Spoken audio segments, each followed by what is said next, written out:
Greetings, Taekwondo family. Welcome to Miami Minutes, the show that is so damn exciting you're going to burst a vein. I am one of your hosts, John Parker. And here, now quite terrified by the sudden new characterization of our protagonist in the film. Was not expecting that. It's me. Oh my god. I know we often joke, like say, oh, that was an escalation. It's like, no, but this is. I think that it was beautifully timed, though, because as I recall last week, we began the episode by going like, yeah, because we don't know this movie as, rigorously as we know some of the Batman ones, so sometimes things take you by surprise, and you're like, oh, there's more taxis in this, oh great, oh no, he's doing the son of a bitch again and stuff. Terrific. And I also believe, like, later that same episode, we were saying like, oh yeah, Mark's a pretty peaceful character though, up until like near the end of the movie. Like, it's not like he comes in and kills people, and it's like, no, he escalates. Like, at this point, it's like, oh no, like, it kind of goes from, oh, Mark's been in the rights to like, well, he does just flat out kill a guy. You know what? Like, I defend it. What's he supposed to do? There's hundreds of these guys. Not, but you don't have to freaking. Oh, we'll get to it. We'll get to it. We'll get to it. But I think it's excessive force is what he's going with here. I do. Even though I defend it, I believe the law would probably see it as excessive force, because like, well, the police would say, why didn't you call us? Well, that's the thing, too. It might be that, like, Jeff and everyone was like, holy Christ, maybe we should call the cops. Like, it was one of those things like, oh, these drag us on assholes. They'll probably go run into the cops, so we can take the cops. Well, who cares? And then now it might be Jeff going like, I underestimated this entire situation, I guess. I thought they were, like, just Taekwondo, like, prancy, like, oh, just doing fancy moves, guys. I didn't realize it. Oh, if you push this guy even slightly, I wonder if the rest of Dragon Sound, they're like, holy fuck, Mark, what the hell? He's conveniently done it out of their eyesight. Well, that would add in so much more, though, if he's like, the guy's going down, and Mark grabs him by the hair, and he's just like, they'll never know. No one will ever. It's like, you messed with the wrong guy. Like, yeah. There's a real dark side. Like, I'm hiding out in Orlando for a reason, I'm with him. But this is minute 64. The minute starts with midnight tokers looking like jokers. Mm-hmm. And it ends with the aforementioned Gorefest 87. These guys coming in here with one guy with an excessively baggy shirt. He's got going on here. This guy's at least about 5 times too big for him, but it's a style. It's a style, I like it. I've got one shirt like that. It's deliberately cut that way. So it's the right size for me, medium, although I've put a lot of weight on lately, so I probably need to buy large. But yeah, so it's a medium, but it incorporates a baggy cut. So it sort of looks too big, but it fits you, if that makes sense. It's weird. Yeah. Let's say I always tend to go bigger rather than smaller, because I'd rather it be big on me rather than it been very tight, So, but this guy looks like he's thin as a rail, so I don't think he has to worry about it. It just kind of has the vibe of like, this is just the fashion of the era. Yeah, it's just like, yeah, big baggy. Like, and I've seen a couple. Like, there's I'm active on Instagram these days, not just through Bat Minute, but I'm on there just on my normal account. I know that was it's still a shock to me. I think what I just figured out is like, all it is basically, because all Facebook is to me is a method of sharing memes. Yeah. And so when people just like fun stuff, right? Yeah, so when people complain about getting all these arguments they're getting into and all the toxicity of, because I stay clear as Twitter, and and everyone goes like, oh, but the arguments you get on Facebook's like, yeah, I used to do that years ago. And I just don't comment on anything anymore now. And now I've honed Facebook down to like, it's just memes. Like, it's just memes from shit posting pages that I follow, and that's why I like it. And now Instagram's like, oh, it's even more streamlined. All it is cool pictures. Yeah. And like occasional links to articles. And then you just like, you share memes and cool pictures, and then people will message you to say, I like that picture. That was nice. And I'll be honest, I don't know if this is a bad thing. I don't even read the captions people put to the pictures. I just look at the picture, and if it's a good picture, I like it. Yeah, but because of that, now I've started seeing like, oh, some people will catch your eye. And there's I thought her name's Olive something or other. She's like an Asian fashion student, and she's just got really cool style. And she always does like the little like, get dressed with me thing, and everything she puts on. She's only like 22 or something like that, I think, and it's going to like university in New York, I think. But like, but yeah, the stuff she she has a very unique dress sense, and it's always like she'll dress in like excessively baggy men's shirts and put on a tie. Okay, I'm into this then. I need some inspiration. And like big weird, weirdly cut jackets, but you'll add in like a tartan kilt, and big thick boots and like chains and stuff, and then she just has like a little sort of a spiky bob haircut and stuff. And it's like, oh, she's a good. But I always just. It's not so much like, oh yeah, she's hot. It's more like I just appreciate the style. She's got, she's I got a look. think God, I sound old saying this. I think younger people these days, there seems to be a lot of really great dress sense going on. There's a lot of cool fashion people. I think. Well, I know that's in one way people might think that's off topic, but I think it all ties into what we initially were talking about here. This guy's fashion. bring it back to our point. This guy's shirt is baggy. There we go. It's a baggy shirt. See, this is why this show's good, dare I say. Because random shots, like this one shot I have it frozen on second 2 of this guy in his baggy shirt, that led us down that path. That's why it's an important movie. But in the aftermath of what follows, though, it kind of sets the precedent for a lot of the rest of the minute. In that, like, it's not bad action, and I understand everything that's happening. Yeah. But it's also a bit too slow. Like, okay. Because John comes in here, whacks this guy, whacks baggy shirt.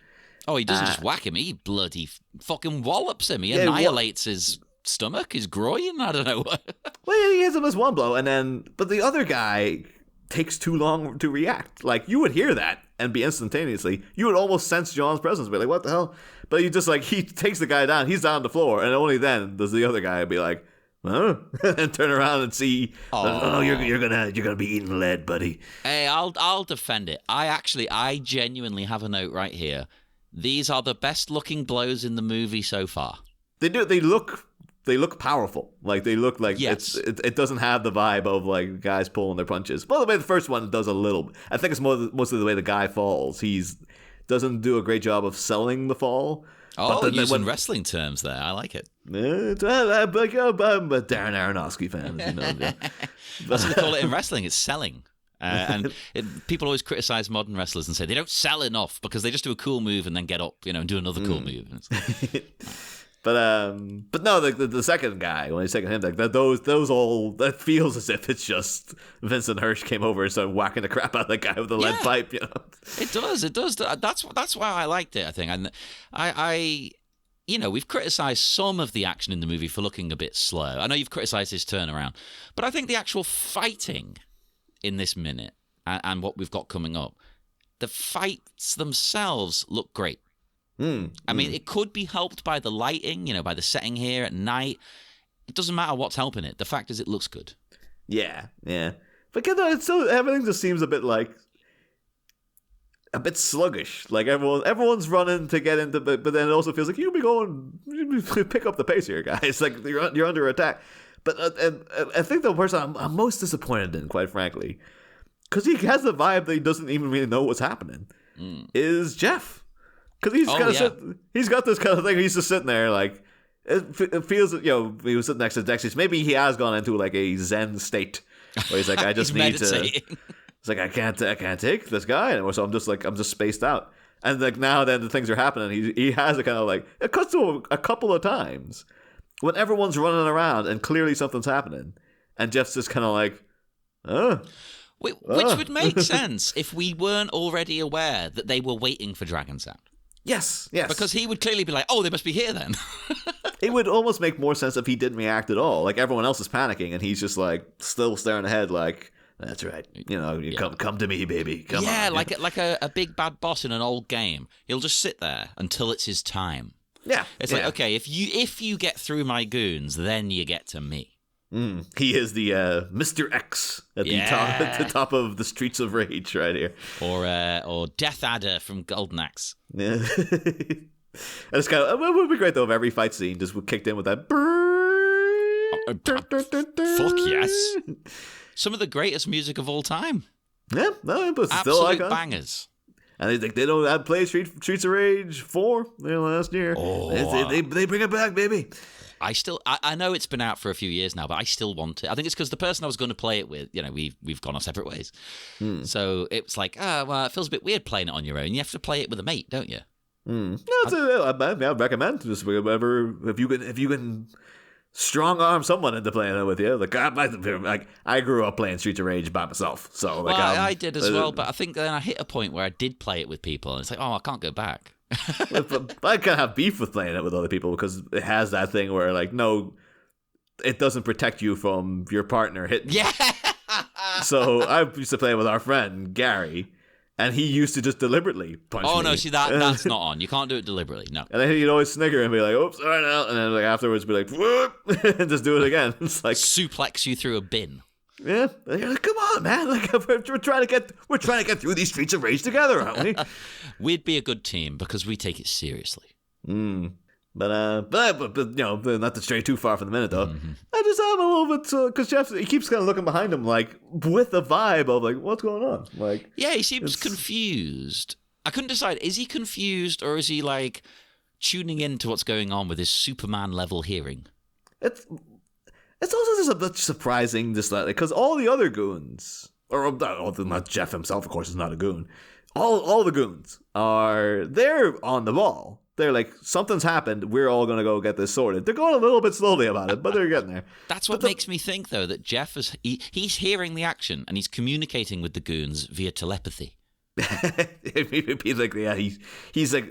He's possessing all of them. That's even better. He's possessing their souls. He's like Shang Tsung. This is the thing. This is why him and Yoshito. This is what he's learning from Yoshito. My gang is okay, but I need to learn from a master because I could split my spirit into. Oh, and now they've all got the fighting ability of Jeff. Holy crap! Yeah, and I've been thinking, what you should do in that scenario is like have a bit where like Dragon-san come in and like wipe the floor with all these guys, and but Jeff doesn't move, and then he's just like you see like a little glow in his eyes or something, and then everyone gets back up, and then it's just like they're kicking Dragon-san's ass all of a sudden, and then it'd be like and then Mark will be like he's learned the skills of like an old clan from my home country. Oh, even better! Holy shit! And it could be a really scary moment, you know, like they did in which fucking Star Wars show was just on? Ahsoka. They had the zombie stormtroopers, which I didn't like very much, but it was scary the way they got up and everything. You could do it like that. Yeah. You just have and then it'd just be the revelation that like, you know, usually in this sort of scenario, like I'm always like, you know, not everybody has to know everybody. You don't have to make everything like a family drama kind of thing. Well, but you do if you want to drink. Well, yeah. But like when it's, you know, within a film as cheesy as Miami Connection, it's like why wouldn't it be that Marcus is like I recognize this fighting style. It's from my old master or my father's nemesis, Yoshito, or you know, and then be like, oh, that's where of course he knows him. All this kind of stuff. Or you could have gone full like is it Karate Kid 2, where it's like he finds out it's the same style he was taught by his master. His master trained them both. Yeah. Oh, there you go. And it's like, oh my God, now I'm torn. Was he a good guy?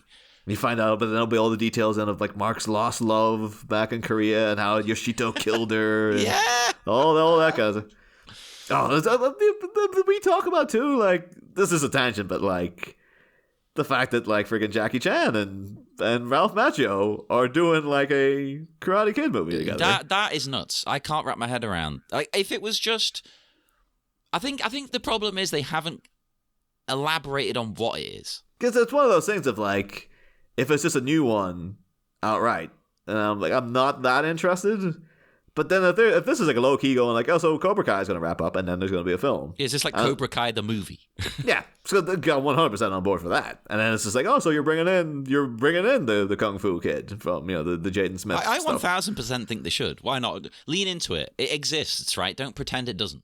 Maybe in order to get Hilary Swank, they're like, it has to be like a big movie. Yeah. And so this is also the little thing of we get Will Smith's kid back, and we get Jackie Chan. Then you'll get Hilary Swank's attention, and she might show up. But it also has a vibe, though, that they might be like, no, it's going to be... The worst possible thing would be that like it's going to be something where like it ignores the events of Cobra Kai. I'm worried about that, yeah. Yeah, this is the official Karate Kid sequel, where Cobra Kai is like, oh, no, it's like a silly TV universe. I was like, Cobra Kai is the greatest thing that ever happened to that franchise. It's like, you pay it some goddamn respect is what you do. But we've talked about it a lot on this show. It's phenomenal. If you haven't watched it, listeners, which is I would find insane, go and watch it. Yeah. Oh, just drop what you're doing right. You can pause this and come back, but I guess do go and watch it. It's that good, I will let you pause this. Watch all, was it 5 seasons? 5 or 6 seasons. Go and watch all of it right now. in this very day. So. You'll blitz it, because it's so good, you don't want to stop. Yeah, and I remember the times like rewatching seasons and just been there like, oh, it's literally stopping and been like, oh, I'm glad I'm rewatching this. Yeah. This is so good. And it has no business being that good. No, it should be the worst thing you've ever seen. But anyway, we have talked about Cobra Kai quite a bit on the show, so we shouldn't wander back into that territory, I guess. But you know what? You see all the guys springing into action, as you say, a lot of guys. So I'm a little bit worried about our boys. But you do briefly, in the background, see Tom topless again. So fuck it. For the sake of letting you all get pissed, have a drink. You're getting nervous. You need a drink. Something to steady our nerves here. Well, exactly. With the amount of people who are about to fight our boys. Yeah. That is a lot. That's a hell of a lot of people. It's... If they weren't sneaking around, this would really be stretching believability. But at least it's laid the groundwork of they don't know where they are. Yeah. I think, again, I would just rather have it be like... Because look, skimming through, and you look at like... quite a bit into the minute already, I guess, actually. But like, seconds 26 and 27, thereabouts. Again, it's Jeff, but he has like... Because he looks behind one shoulder... And then he kind of gets up out of his chair to be like, what is going on? Like, yeah. Why is everybody making noise? But it should be more, because everyone else is running into position and looking around for Dragon Sound. It should be more like, all the goons are like, what's happening? Are you guys hear something and stuff? And then Jeff be the one to be like, come on, you idiots. It's like, now this is what we're waiting for. They're here already. But yeah, I'm with you. It's a strange choice. It sort of makes Jeff look a bit weak. We know he would not appreciate looking weak. He's the type of man who would not take that one iota. So. He's an alpha. He is one man I can definitely say, just by sheer appearance. It's like, yes, he at least believes himself to be an alpha man. Yeah. Well, I guess he is like whatever that bro culture that, that looks into that kind of crap. Like they would be like, oh, he is an alpha male. Like, yeah, hey, Jeff would shave, and all he has to do to grow the beard back is just sort of flex. He's got those Robin Williams follicles right there. Jesus Christ, he was the hairiest man in the world. Yeah, I think they said with Mrs. Doubtfire and stuff, like he would shave in the morning, and then by literally like 10 a.m. they're like, all right, Robin, we gotta shave you again because the stubble's there, man. Like we gotta take care of it. That'd be so difficult for drag because it's hard enough for me doing it and having to shave daily. I guess though, maybe with drag you can get away with the fact it's like, well, if there's facial hair there, then you can just be like, that's part of the look, whatever. You've got to lead into it if that's the case. There are a lot of bearded queens, but they'll grow a big beard. They'll highlight the beard, things like this. But if you just look unshaven, that's a different thing. Like that, it's quite obvious. Has anyone ever done a drag queen based on Cesar Romero's Joker? Where they have a big elaborate mustache that they've just painted over and stuff. I've seen someone do a look based on that. Yeah. Okay. Absolutely. One of my favorite drag queens, Bitch Puddin', at the moment has a giant mustache, and Bitch Puddin's looks are all very femme, but they're like, yeah, but the mustache is staying on because that's what I've got. I think if it was me, I'd be working in like some sort of Salvador Dali mustaches and stuff. You gotta, get into the real, just lean and just play around with the whole thing, man. Well, our backup dancer, her real name's Christabel. I was going to say a stage name, but she's got an idea that next time she's with us, because I'm born a man and I'm dressed as a woman. So she was like, well, I'm born a woman, so why don't I be a woman, but I've got a mustache? So she's going to do like a Dali-esque big mustache. There you go. It's like, oh, that'd be quite funny then. That's like fucking with people a little bit. Well, speaking of style, after, defending Baggy Shirt there earlier, this first guy Mark takes out, that shirt, no. The blue one. The blue polo shirt with the stripe. Yeah. That's a preppy boy over here. It's very of the time, though. I don't like it, but it's, I don't know, the 80s, people seem to wear these a lot, didn't they? The thing is, though, if this was just a guy on the college campus, fair enough. Still, I wouldn't like the shirt. But Jeff's gang? Like, I feel Jeff wouldn't tolerate this shirt. Like, he would rip that shirt off him. Like, at the very least, rip the arms off. Yeah. Oh, yeah. We're gonna jet this up a little, No sleeves allowed. Do that, then like rip off the guy's belt buckle, attach it to his ear. Now we're talking. But no, I think it's the blondness of the hair, because he kind of looks like a boy from the 1970s.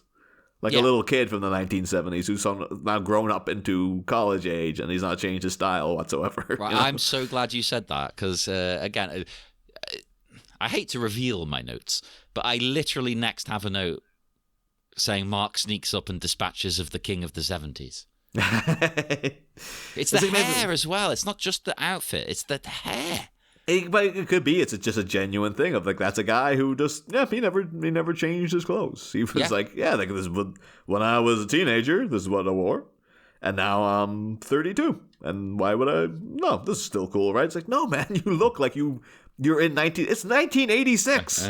You look like you're in 1976, and you're freaking getting in line for Star Wars over here. Like, come on, man, you gotta update this thing. But I respect it in your personal life. But this is a film character you're playing. You're right. It doesn't really fit the character unless he's like, I want to be the quirky one who doesn't really fit with the guy. It's like, okay, maybe. No, but then you need to do something else to play up to that. Because now all it does is belay the budget of the movie, where it's like if this was a proper Hollywood film, they would have a costume department and they would make sure that everybody looks like they belong in the gang. And this is more like you're just an extra to show up and whatever. You probably got these at the second-hand shop. I think this is the guy's genuine clothes. Like, he showed up. He's like, yeah, where do you want me to stand? They're like, yeah, you could be that guy. And no one thought but he sticks out like a sore thumb. Like, why? He doesn't look like, not only does he not look like a member of Jeff's gang specifically, he doesn't look like a guy who would be in a criminal gang at all. No. He looks very clean cut. He looks like a dorky college guy. Like a guy who would be, not like a nerd, but like a respectable kid, Yeah, like I don't know what you call it, like halfway to being like a yuppie. Yeah. I remember I always had a respect for those people, because I was just I still am such a mess in general in life. But in terms of stylistically, things like that, and just my inner anxieties and whatnot, and I was just all over the place in university, as I still am today. Always met people who just were like, they were just very sensible, and they just had they weren't like sporty or anything, but they were like good looking, and they had a decent relationship, and they had their kind of like their distinct style, and they had I don't trust them. No, it's always like those are people like, no, they got whatever. They seem to be, they're intelligent enough to have worked out what they wanted early. Suspicious. I was like, yeah, what was her name? We used to always call her Polish Rachel. She wasn't Polish. I would love it if she wasn't even Polish. Well, no, her last name was, because that's the thing, I always called her Polish Rachel, because her last name was like Rachel Kowalska. Like, it was a very complicated last name.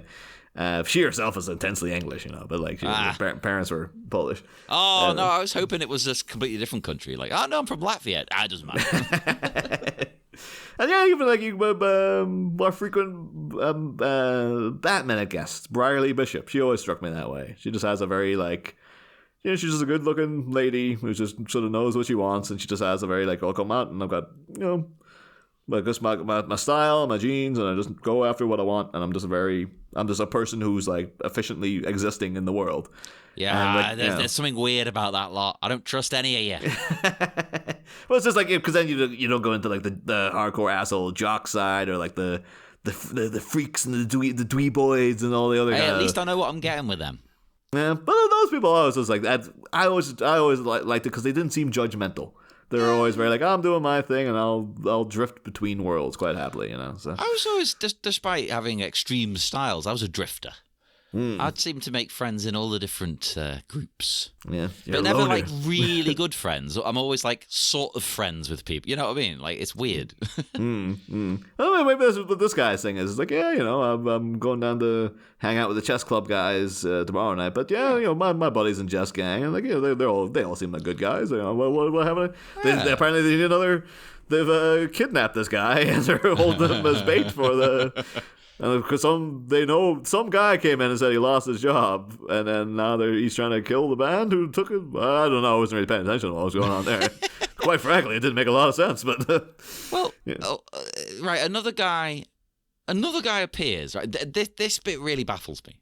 Another guy appears, and they have a kind of a sword fight, like pole versus thing with spikes. Yeah. Which is, it's not top-notch action, this bit. This bit feels like the two of them are being, like, really careful. They don't get those spikes near me, you piece of shit. It does. I did think, though, this was kind of like... It almost excuses what Mark does to him, really, because it is a hardcore bit of weaponry he comes at him. Oh, well, this is what I mean. This is why I think Mark's justified. These guys are trying to murder him. Yeah, because it's I don't know. I'm not too sure if it actually is a baseball bat with nails in it, but it at least looks... If it's not a baseball bat with nails in it, it's like a freaking iron girder with nails in it, which is even worse, I guess. But yeah, I mean, it's something that if it hit you, you would probably die. Yeah. Because I'll never see them use an action, but like this season of Fargo, which has been excellent so far. Oh, I've heard it's very good. Yeah. Yes, Fargo is like, it's always good, but like seasons 3 and 4 really drifted into like, it feels like you're just being weird for the sake of being weird. See, now. I loved 3, but I didn't see 4. I think it just came out at a weird time, but I've heard it's probably the weakest one. Yeah, it's about as good as 3. I still think it's not bad at all, but there is a lot of choices in there where it's like, you're just doing that to be weird. Like you don't have any like thought, but it's not coming. It didn't feel like it was coming from a true place. Yeah, it felt a little bit pretentious. Weirdly, the first season felt very pure, even though on the surface of it, you'd be like, well, they're remaking the movie. It's like, but they're not. Yeah, but this season is. Because it's outright like, yes, a woman is kidnapped by these, and the two guys are blatantly based on Buscemi and Peter Stormare. Oh, but it goes in a drastically different direction. Okay. And like the first episode, I watched it with my dad when I was back home, and we were both like, "Holy Christ, this is really, really good!" Like, and then it's been, but yeah, the latest episode, it stayed that good. But you actually see someone swinging a baseball bat with like nails in it, and you see the damage that would do. And you're like, "Oh my god!" Because I usually don't ever see it as a kind of like a background threat, but then to see it in action is like, "Holy Christ! That would kill you." Like there's no way around that. So the baseball bat secures the nails tight and solid, so that there's no give. It's going to hit you. It's going to go into you. Yeah. This is again makes you think of the old classic Simpsons thing. Like he's got a board with a nail in it. It's chasing an alien down the street. Like they'll make bigger boards and bigger nails. I forgot all about that. Holy shit! Soon they'll make a board with a nail so big it will destroy them all. But this the bit I don't get about this. Right? Am I watching this strangely? So. Well, first of all, actually, we'll get to that, but the shot is mostly obscured by a tree as well, which is probably part of their being super careful thing. That's fine. I find that sentence so funny. The shot, of course, is mostly obscured by a tree. This is just classic Miami Connection thing of like, they're shooting a thing, but there's a big key shot they needed, but it was obscured by a tree. So accidentally, we've got it in the can. It's okay. It was like if someone prune that tree. Nah, they just didn't think. But right, so does this guy get bashed and he falls, or does he do this to escape, where he jumps onto this, like, girder thing? Well, let's look, because I thought he got knocked, then grabbed, and sort of like, all right, so now I'm here, and then he's deliberately... No, I think he is... No, he's jumping out of the way. He's done it deliberately. Yeah. Well, that then ties into the really confusing part, when you then see a completely different dude land on the floor. Yeah. That's not the same man. But the way it's shot, it's leading us to believe that's the same man. Oh, but my reading of the whole scene is like, yeah, that is the same guy. Because then otherwise, like, where's this asshole come from? But it's completely different clothes. Like, not even slightly. It's not remotely the same. I think even the guy up in the top, I think that might be Floyd. He's kind of got a Floyd energy about him. Yeah, but the guy knocks, he sort of jumps. He's got these, like, white sleeves. Yeah, white sleeves, and he's got a cap on. And then press play and see who lands. Jumps down as a guy in a dark top, dark t-shirt with like a red stripe up it. No, you're 100% right. It's a different guy. But the way it's structured, clearly we're supposed to think that's him landing, right? I think maybe they threw this together in the edit. And I think they did. That's what it is. No one's going to notice. It's like, no, that's 100%. And now it just looks weird because it's like, has he done... at the end of like the first Turtles movie where like the turtles on the roof celebrating and all of a sudden Shredder just lands out of nowhere. as this big emphatic jump he does. And now is this guy trying to do a shredder jump? It's like, where has he jumped from? Like, who is he? Where's he come from? Well, that's the thing. If it's not the same guy, fine. But why have they put it together this way? And why is he jumping down? It makes Mark very fearsome, though, in the fact that, like, he went up to take care of this guy. This guy came in with his, like, his board with a nail in it. And, or his bat with nails in it. Because it feels like it's the same weapon he's brought on as well. Yeah, that's another confusing thing. So, Jesus. And then so him like, oh yeah, so I've avoided Mark, and then to be like, I've landed here, but he came for me. Like it's like I didn't get away. It's like, no, Mark's now gone into like you mess with me. You mess with my bemolded front man. You mess with all of us, So. Well, okay, here's another thing as well. He lands, but the guy who lands is clearly looking for Mark. Yeah. If it was the other guy, it'd just look up. So who the fuck is this guy? I think Mark doing a proper. It's very Vader in Empire Strikes Back, right? Yeah. Because he just walking along the gangplank of Cloud City, and then all of a sudden just landed laying into him like it's properly like back out and then chop off this guy's hand. I guess. I want Mark to just start quoting Vader. You are unwise to lower your defenses. You are weakened. It is useless to resist. Don't force yourself to be destroyed as well, not Jeff did, but Jeff will. Gonna be. Jeff will inevitably. Well, Mark again, though, might be like, who is this guy? Who's coming after me? Yeah, it's insane.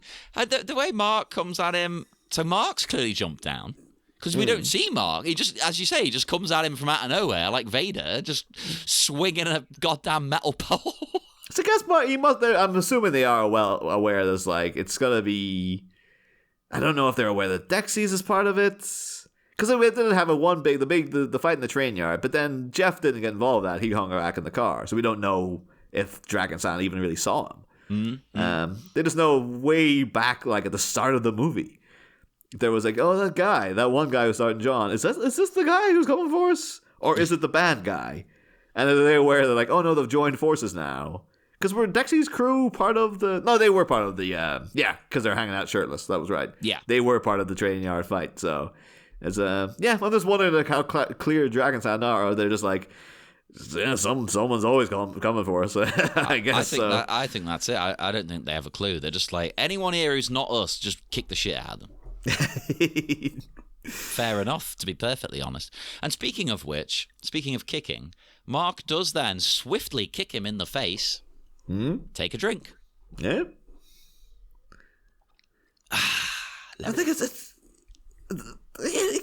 Mark is like this bit with this guy when this guy lands. He is vicious. Yeah. Like it's so like it's not a the vibe of a brave and noble warrior going into like a rescue. It's more like I'm gonna kill you. Like he like really comes in. It's all swift blows. This guy might be one of his top students. That's why like they're kind of filming it. It looks better. He doesn't mention that in the commentary, but I think you're right. Yeah. Yeah, he seems like this guy seems to know what he's doing. Like and also actually no, this time though, looking at when he's beating at him with the pole, I think the guy it's not a like a baseball bat with nails. I think it's like a railroad spikes or something. Like it's hard to tell, isn't it? I've tried zooming in. It's some sort of a pole, and there's spikes coming off it. That's all I can make. It looks like it starts kind of flopping, though, when he throws it away. But then the way he's holding it when he lands, it does seem to be rigid. So, yeah. Well, that's what she said. It was rigid, then it went floppy at the end, and and then it went rigid again. Unless Mark he broke it when he hit it or something. And that's why. That's not nice. You don't want to break it. It can happen, listeners. Yeah, so unless Mark's here, he's going to break a lot of them when he's through with these guys. Let me tell you. And this is what gets Mark hard. Well, what he does next clearly does, because he, as we've alluded to, he just straight up kills this guy. Yeah, he bashes him in the neck with this metal pipe thing, and not only does it kill him, but boom, his fucking jugular pops. Yeah, but There's the viciousness of Mark's blows as the guy's on the ground and he's blocking them. And then he dodges out of the way. Mark was flat out going to stab him in the chest. Like he was going in for a killing blow. So this guy must genuinely be like, oh, yeah, I understand we're like some assholes are having beef with, and I guess there's going to be a rumble, and then we'll be like, Jesus Christ, and then all of a sudden, like, he's freaking blood, he's broken my neck open, what the hell? It's so extreme. I love it. I love the escalation. The blunt force of that too. It's not like if it was a sword, cutting up a neck. That's excessively violent in one thing, but it's like no, in fact, this is a blunt object. That's worse. That he's burst the guy's neck open with. So it's like, holy moly, man. And it's shooting blood. The funniest thing to me is that, I think you could get away with Mark doing this. It all depends on what happens next, right? But what happens next in the movie, Mark doesn't give a shit. If Mark looked visibly like, oh my God, you'd be like, okay, yeah, things have gone a bit overboard. But Mark's just like, yeah, I do this all the time. Mm-hmm. He is probably like, I thought I left all this behind, but I can't. They keep the violent spirit follows me everywhere. That's true. We don't know his past. We've alluded to ideas, theories, and things like this. I think he's had a very difficult past. I think he had a really troubled childhood on the streets. I think he was maybe in a gang. These kind of things, and that's why he's now found his way. Yeah, and he's like, but it is like I wanted to leave this all behind, but I can't. Like it's. Every time I think I've got, away from it, they kidnap my front man. Like, what am I supposed to do? Also, go ahead. Also, are we going to count this as a drink again, according to rule number 6 of the drinking game, which states, right, I know this is me really stretching it, but you have a drink when someone gets sliced with a katana, a board with nails in it, a board covered in barbed wire, a bunch of throwing stars, or whatever else the ninjas can hurl at a dude's body. Like, I know Mark doesn't use a board with nails. He hits him with a pole. Are we going to count it? It's kind of like a katana as well. But then they say, oh, whatever else the ninjas can throw at them. It's like, well, Mark's not technically a ninja Yeah, but it either. says or whatever. So there's room for interpretation. Yeah, I mean, I'd count it because it's like we haven't had this kind of violence since the beginning. Agreed, and we haven't had this many drinks. So listeners, have another fucking drink. Have like 10 tequilas or something. Also, though, I think my memory of that guy who takes the ninja star to the side of the neck looked a lot like this guy. He probably is the same fucking guy. Yeah. If we can pull up the footage, like to see if it's just like this is the same actor. Maybe he has like at the time, like he had neck surgery recently, so you don't even need to put on you just have a little thing squirting out blood. There you go, you're done. Well, you know what? I was going to save this till the end, but fuck it, it's appropriate now. The commentary track, they talk about the blood effect, and the blood was done by the same guy who does the music. John McCallum. There's a multi-hyphenate over here. Yeah, basically, because it's such a small production. And he did do a few things where he worked on makeup and effects. And he then did transition mostly into composing. But he's done a few things. Like the same year as this, he worked on Surf Nazis Must Die. He did makeup and effects and the music. That's pretty cool, right? 2 B movies. Yeah. The thing, Surf Nazis Must Die is like a well-known movie as well, too. Yeah. So it's kind of it's not like friggin', it's not like Silence of the Lambs or something. But people are aware of like the poster and the I think that might have been their strength though. Is like Miami Connection is probably the better film. But if Miami Connection was called Surf Nazis Must Die, then I'm pretty sure everybody would remember it. I mean, that is possibly the greatest film title of all time. Yeah. They're really swinging for like, it kind of comes from that like almost old Roger Corman, kind of mentality back in the day when people sold a film on a poster, like 1,000%. The poster's great. Yeah. It's just like, hey, we came here, we got a poster for this movie. It's like, oh, what's the movie? Oh, we haven't made the movie yet. Like But it could become like, we got a title for a movie. Surf Nazis Must Die. It's like, who's in it? Oh, we haven't cast it yet. Like, it's get it it's made. Just gonna, because it plays in Reno in 5 weeks. Get it out, but no, in other movies too. Like this could have been. I was kind of trying to imagine a trajectory where this turned into like The Outsiders. Speaking of Ralph Macchio movies, well, like The Outsiders, all like low level gang rumbles and stuff. And then friggin' Ralph Macchio in self-defense shoots a guy. And then the whole thing, everyone just goes like, what the hell? Like, he actually killed somebody. And then the rest of the movie is like him and C. Thomas Howell like hiding out because like they all talked a big game, but when Ralph Macchio actually freaking killed a guy, like it's even though he was like the softest, most sensitive one, the rest of the movie is the drama, the aftermath of them having killed someone. So there is a version where like Mark's like freaking beats this guy's neck open. And everybody stops fighting, and they're like, whoa, man, come on. I would genuinely like that. Yeah, then the rest of the movie is, Mark and John hiding out by themselves and trying to, like, oh, where are we going to go, Mark? Like, well, we'll find somewhere. We'll open up a new Taekwondo studio. And that's how you get sequels. He has to move at the end of every movie. Like, oh, you've done it again. And then there'll be like scenes of Jeff with this guy in the hospital, and then like the rest of Dragon Sound will come in to make peace, and then there'll be a big like, you get out of here, man, you don't deserve to be by his bedside. Really emotional stuff, Yeah. But at the end they'll be all like, oh, stay gold, John, stay gold. I am into it. Yeah. And so the Miami Outsiders, the Dragon Outsiders, maybe Miami Outsiders sounds better to me. Are the Dragon Outsounders? That's a bit out there. I like that too. Yeah.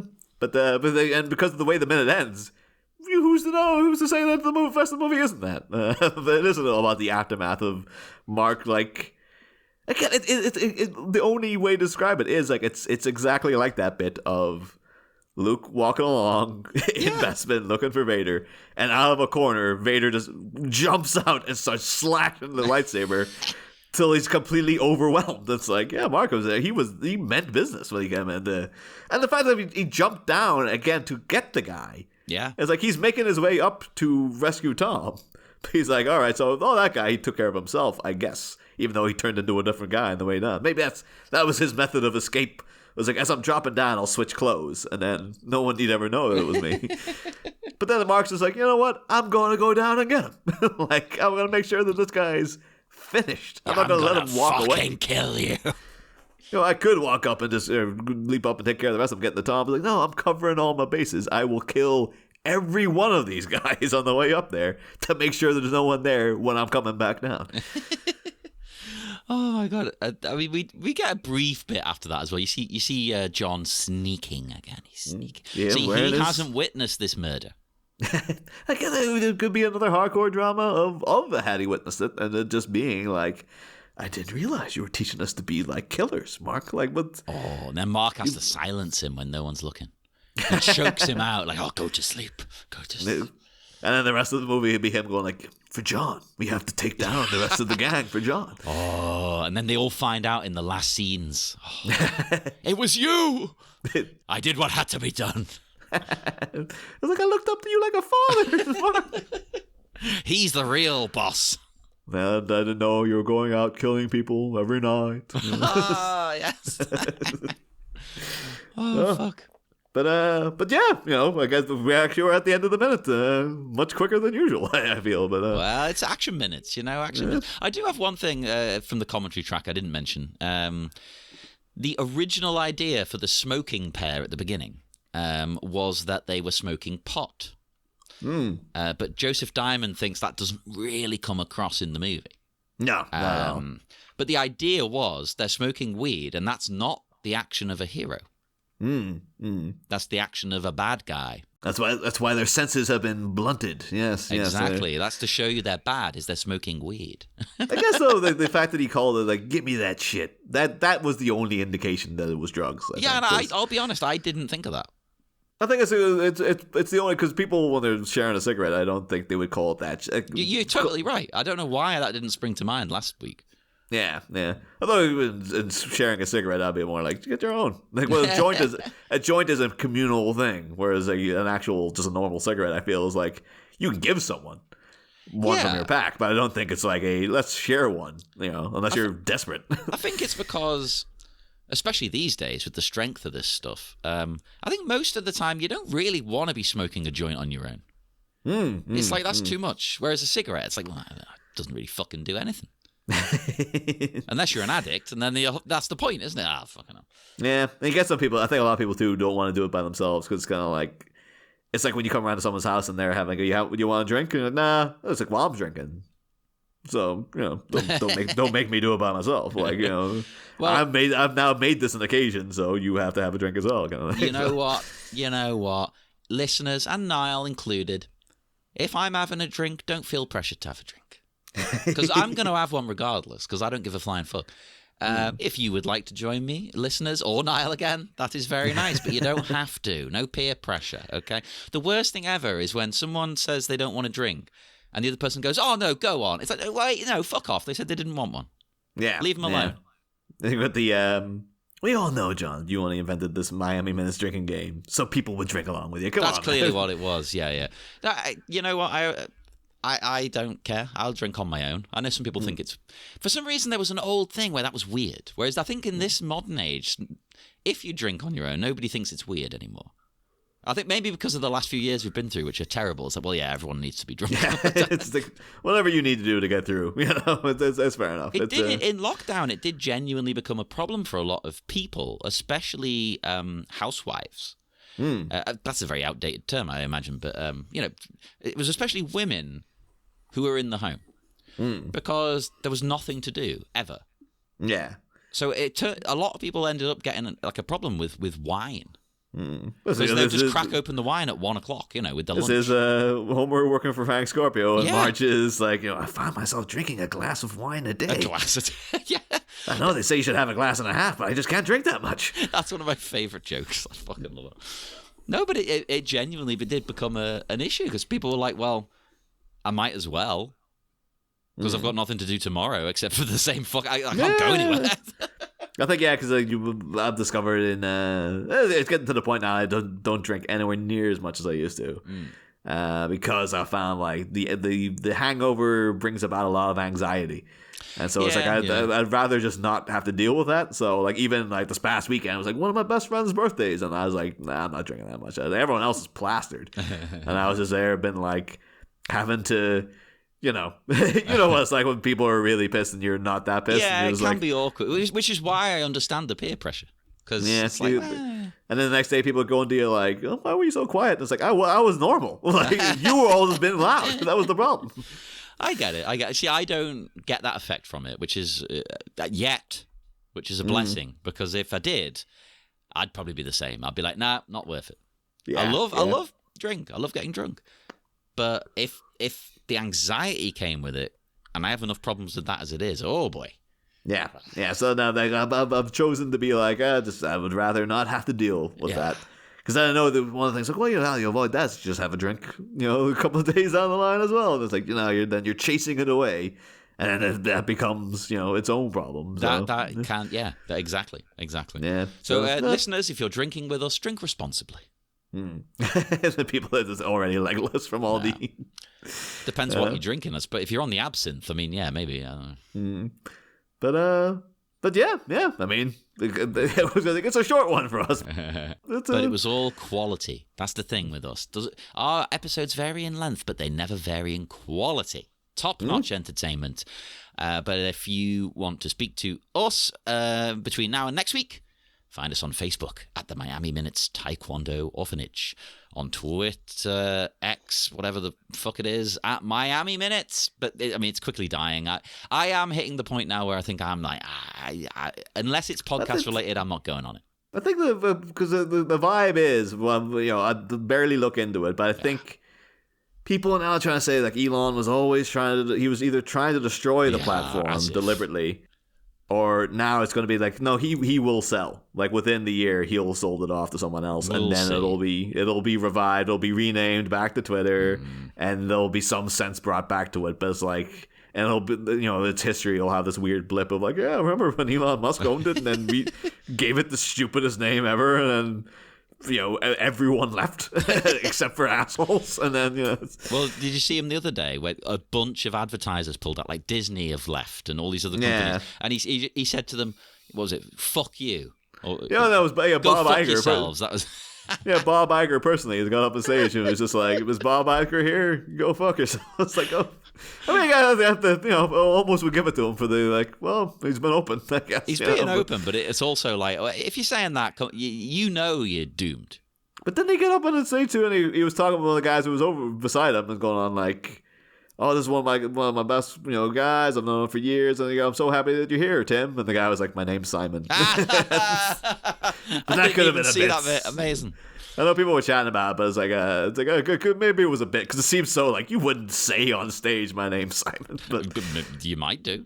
Yeah, unless he was just like, "No, we don't know each other all that well," and quite frankly, I don't want to be affiliated with you. Well, we're also on Instagram at Miami Minutes. All the usual. Find our network, Sleepy Charlie Media, on Patreon and TeePublic. And join us again in 1 week for minute 65 of throat-destroying action on Miami Minutes.